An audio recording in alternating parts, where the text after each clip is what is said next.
خدا نگهدار. در مورد نذر خیلی مختصر، نذر عبادت است.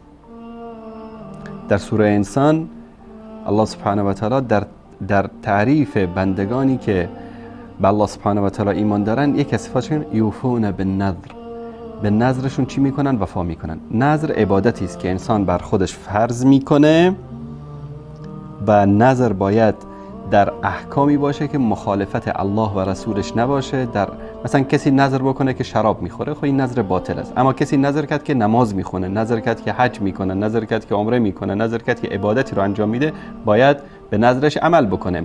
نذر کردن عبادت است. یک قاعده کلی خیلی مختصر عباس چون با هر کی صحبت میکنید اینو بهش بگید هدایت به دست الله سبحانه و تعالی است. شاید که با همین جواب عقلانی شما و جواب علمی شما الله سبحانه و تعالی هدایتش کنه.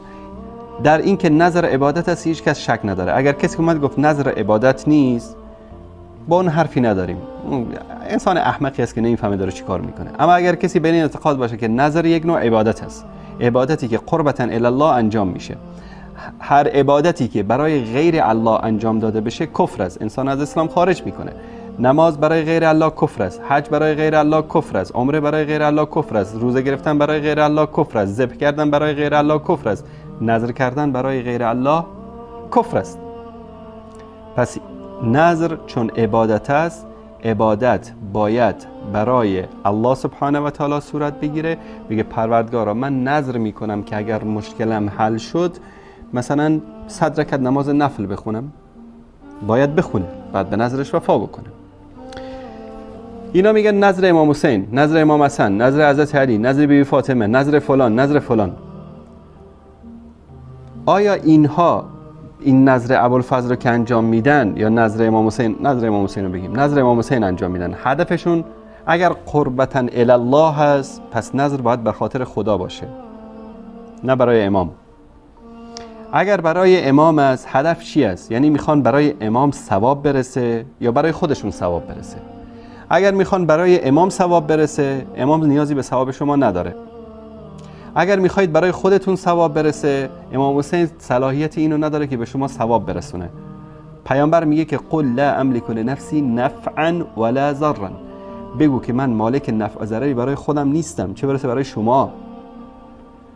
پیامبر مگر نیومد در مکه نگفتن که ای فاطمه بنت محمد خودتو نجات بده، من نمیتونم برات کاری بکنم. ای صفیه عمه رسول الله خودتو نجات بده، من نمیتونم برای تو کاری بکنم. ای عباس عموی پیامبر خودتو نجات بده، من نمیتونم برای تو کاری بکنم. در اونجا هیچ کس برای هیچ کس نمیتونه کاری بکنه الا شفاعت، اونم که ویژگی رسول الله صلی الله علیه وسلم است به اذن الله. و برای بعضی از افراد امت مانند شهدا موضوع ما فعلا اون نیست. موضوع اینجا عبادت است، اجر و ثواب رساندن و اجر و ثواب گرفتن است. هیچ دلیل شرعی برای این وجود نداره.